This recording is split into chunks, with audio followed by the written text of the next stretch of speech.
자, 그리고 의원님이 이제 그 김용은 후보자에게 관련 질문한 것 중에 하나가 뭐냐면 미국의 정권 교체 이후에 새로운 이제 정부가 들어서 물론 민주당이 이길지 공화당이 이길지 모르지만 지금 경쟁을 하고 있는 상황인데 방위비 분담금 문제에 대해서 질문을 하셨어요. 김용은 후보자에게 관련 질의를 하시면서 정말 피가 솟구친다 이렇게도 말씀을 하셨거든요. 이 방위비 분담금 문제 그 윤석열 정부가 이 협상을 제대로 할 수 있다고 보세요? 어떻습니까? 저는 할 수 없다고 봅니다. 아 그렇습니까? 방위 분담금이 특별 조약으로서 SMA 조약으로 해가지고 이제 91년부터 시작하지 않았습니까? 91년부터 시작했는데 2009년까지는 2006년까지는 국방부에서 주도를 하다가 이게 이제 국방부가 좀 부담이 됐든지 그것으로서 어떤 일이 있었든지 잘 모르겠는데 2006년 이후부터 이제 외교부로 넘어갑니다. 근데 외교부에서는 2009년까지는 계속 그러니까 8차인가 9차까지는 어떻게 했냐? 물가 상승률에 연동해서 2% 3%의 연동해서 분담금을 올려주었고 실링 천장을 4% 이상 못 오게 이렇게 못을 박아놨습니다. 못을 박아놨는데 이게 미치기 강력한 요구에 의해서 어쩐 일인지 이것을 대한민국 국방비 비율로 증가율로 그러니까 우리가 국방비 10%면 10% 올린 겁니다. 그러면 안 되죠. 4% 넘어가잖아요. 그래서 지난번에 13.8%가 올려져 가지고 1조 389억인가 이렇게 우리가 주었습니다. 그러니까 그 모수를 따지자면 1조가 넘으니까 엄청난 거죠. 그렇죠. 근데 기실 내용을 보러보면은 저는 약 10조 이상 준다고 봅니다. 내용으로 보면 더 많이 주는 거예요? 왜냐하면은 급수, 전기, 다 무료로 쓰는 인건비, 그저 어디입니까? 평택 기지가 444만 평, 저 오산 기지가 280만 평, 군산이 300만 평, 약 1000만 평이 넘습니다. 이 조그만 한반도 땅에다가 평지가 1000만 평의 미국이 깔고 있는 겁니다. 그런데 그러면 그 부지에 대한 사용료 가히 천문학적이지 않겠습니까? 그렇죠. 그러면서 우리가 항상 을로 입장에서 계약을 한다는 것이 정말로 자존심 상하는 일입니다. 그래서는 이 방위비 분담금에 대해서는 이 정부가 제대로 좀 협상을 해야 된다. 만약에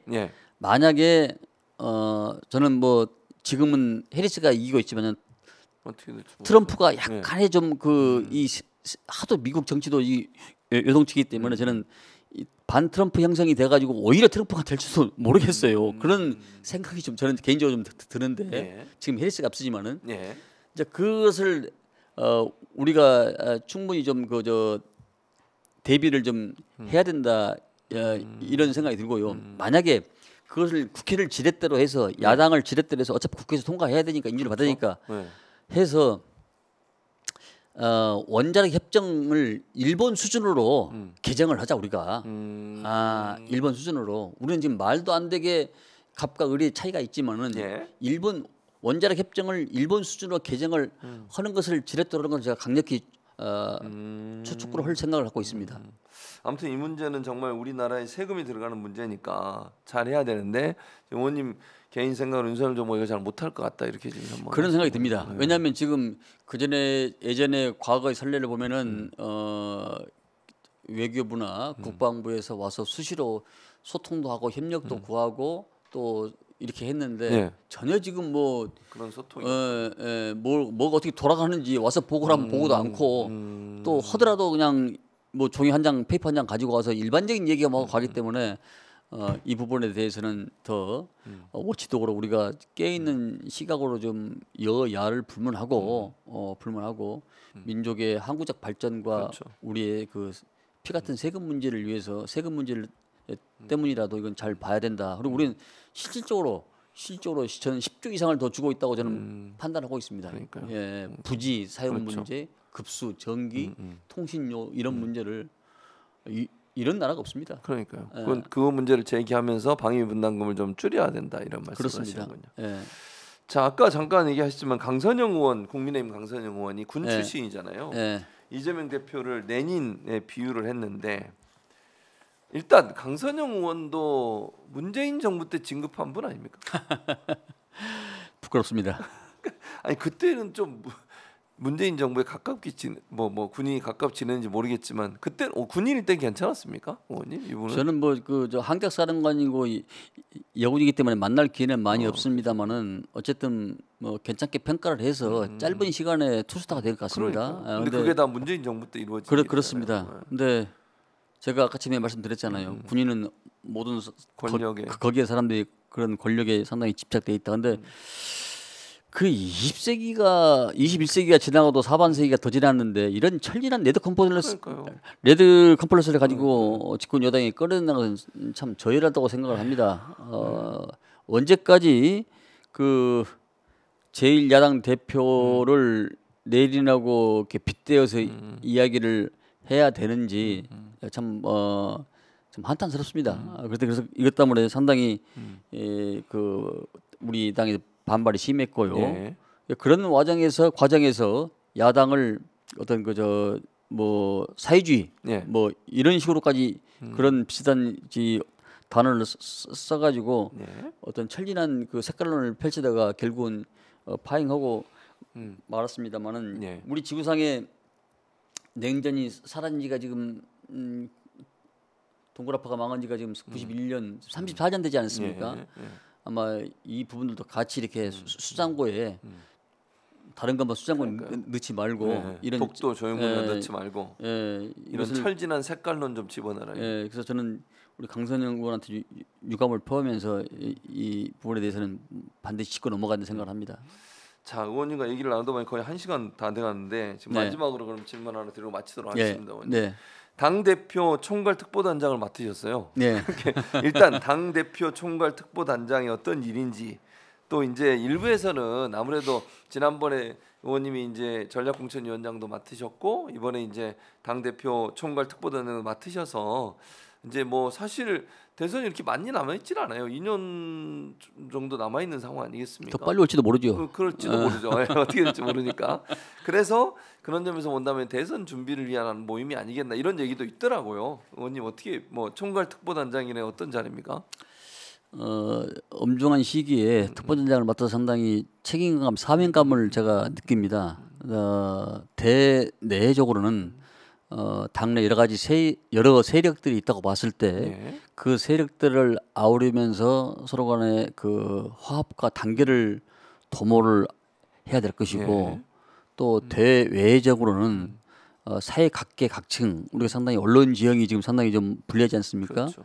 각계각층의 여로의 의견을 청취해서 당의 어떤 아젠다 설정과 당의 흐름을 원활하게 유지하는 것이 저의 그 어떤 미션이 아닌가 싶습니다. 근데 뭐 일각에서 말하는 뭐 대선 조직이 아니냐는 것은 뭐 해석에 따라 다를 수 있기 때문에 제가 거기까지는 제가 평을 하지 않겠습니다. 하는데 어쨌든 그 당무 경험이 많고 국회에 다선이다 보니까 이런 저런 일을 많이 해본 사람으로서 당무 저 총괄 특보단장을 아마 임명을 하신 것 같은데 그에 맞게 명실상부하게 도드라지도 않고 또 약하지도 않고 나갈 때 나가고 뒤로 물러설 때 물러서면서 당을 아름답게 화합을 이루는데 최선을 다하고 또 좋은 분들과 함께 좋은 나라를 만드는데 밑거름이 되고자 합니다. 그러니까 특보단이 지금 그러니까 구성이 돼 있는 겁니까? 아니면 이제 앞으로 더 지금 이제 구성을 하고 있습니다. 현재 하고 계시는군요. 원래 정치가 상위 정치, 중위 정치, 하위 정치면은 상위 정치가 현역 국회의원들, 중위 정치가 원외위원장들, 하위 정치가 일반 지역 당원들이지 않겠습니까? 그러면 이제 이 상위 정치, 중위 정치, 하위 정치에 맞게 그런 미션을 가지고 아마 해야 될 겁니다. 근데 여기서 다 말하면 재미가 없으니까 다음에 사적으로 말씀드리겠습니다. 알겠습니다. 아무튼 이렇게 이제 이재명 당대표와 함께 민주당에서 중요한 역할들을 하시고 또 다선 의원이시지만 여러 가지 활동을 많이 하셔서 너무 보기가 좋습니다. 네. 이재명 대표도 든든하지 않을까. 그리고 아까 말씀하신 것처럼 뭐 당내 뭐 여러 진영들 개파들이 있다 하더라도 그걸 하나로 묶는 일은 역시 안규백 의원만이 하실 수 있는 일이라고 생각이 들어요. 이건 다른 분들은 과찬의 말씀입니다. 아닙니다. 저는 뭐 그렇게 생각하고요. 그래서 다선이시면서도 다른 뭐 여러 의원들과 관계도 좋으시고 또 개파에 특별히 색채가 없으신 분이라 그런 부분들을 아우를 수 있는 충분한 능력을 갖고 있기 때문에 총괄 특보자는 잘 하시지 않을까 이렇게 저는 생각합니다. 평소에 예. 부모적인 원수 아니면은 누구라도 다 같이 할 수 있다. 그러니까요. 예. 늘 그런 네, 마음이시잖아요. 그런 마음을 갖고 있고 예. 활이 예. 화살이 앞으로 나가지만은 반대로 뒤로 당겨 앞으로 나가거든요. 그렇습니다. 우리끼리만 하면 안 되죠. 안 되잖아요. 예, 이게 반대가 있어야 앞으로 나가는 그런 평범한 진리의 원형을 잘 해볼까 생각합니다. 알겠습니다. 네, 기대해 보도록 하겠습니다. 네, 의원님. 많이 응원해 주십시오. 예. 자, 오늘 안규백 의원 다선 5선 의원이시고 그리고 또 국방 전문가, 안보 전문가를 모시고 최근에 있었던 김용현 오늘 뭐 김용현 장관을 취임을 했고요. 또 기시다 총리도 방한해서 여러 안보 그다음 외교 관련된 분야에 대한 전문가의 의견을 들어봤습니다. 좋은 말씀 이렇게 해주셔서 고맙습니다, 의원님. 네, 네, 최 교수님 예, 감사합니다. 예, 그럼 같이 이제 인사드리고 마치도록 네. 하겠습니다. 저희는 이거 광고해야 되니까 일단 인사드리고 저는 광고를 하도록. 예, 그렇게 하시죠. 예, 알겠습니다.